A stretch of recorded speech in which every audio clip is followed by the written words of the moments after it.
different than a blueberry, but here's the thing, it's $31.67.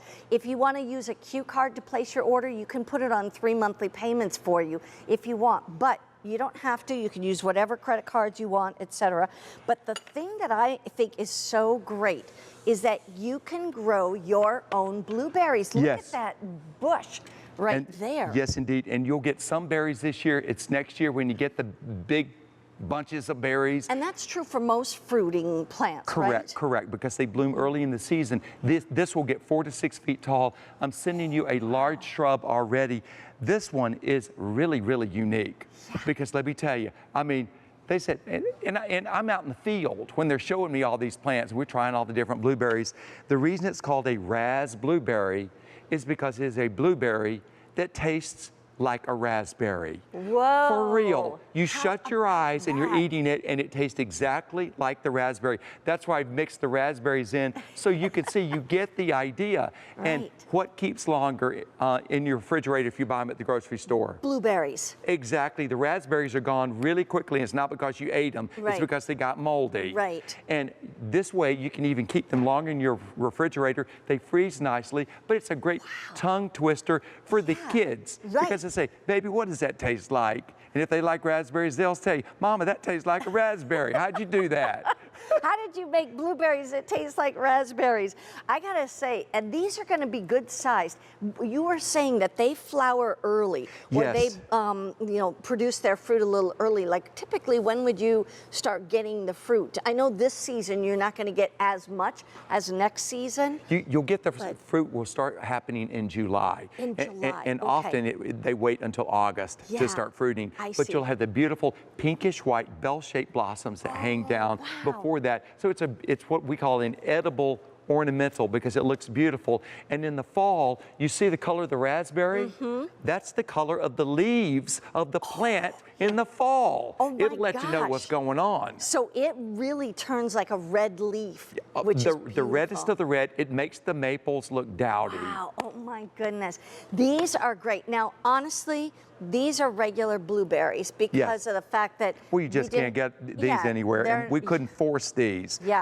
But nevertheless, even if it's a blueberry that tastes like a raspberry, even if it tastes like a blueberry, it'd be wonderful to be able to have your own and pick them and grow them. I like the fresh fruit because I know that whose hands have touched it. True. And I know that I don't worry about washing it and those sorts of things. It's just coming right from my own garden. It's a great, there's the blooms I was talking about. Oh yeah, look how pretty. So don't pick the flowers though, because every little flower turns into one of these Razz blueberries. And I have to say this, because they say Razz blueberries, that the Razz blueberry is quite rad. Oh yeah, exactly. Because I have never seen anything like it, and it is the ultimate tongue twister of a fruit. And there is that foliage. You see how it's the color of a raspberry?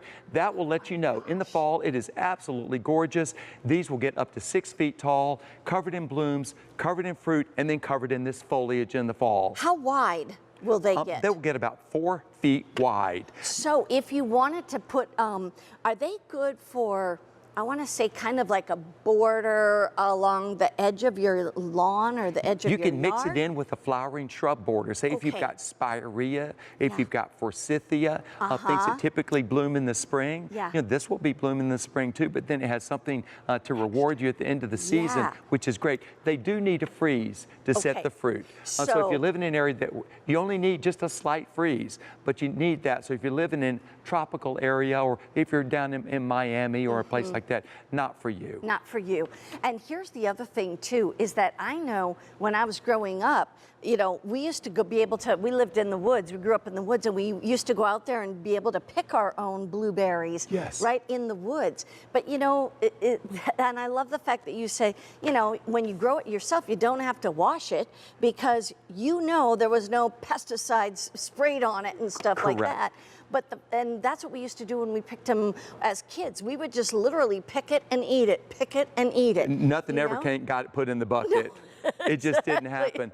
But speaking of doing that though, see, this was actually developed, listen to this, in 1934.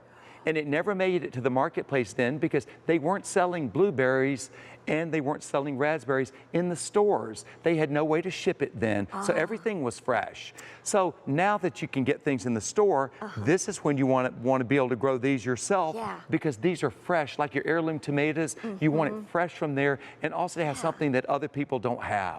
And do it with the kids and the grandkids. You know, buy the plant and tell them about it, and then maybe they can help you find a place to put it. Yes. And they can be kind of nurturing it throughout the summertime, and they can see the change from the flowers to the blueberries to the red leaves. You know, I just think as a kid that is so fascinating. Well, it is fascinating. You teach them the whole gamut of it. I mean, that's the beautiful look.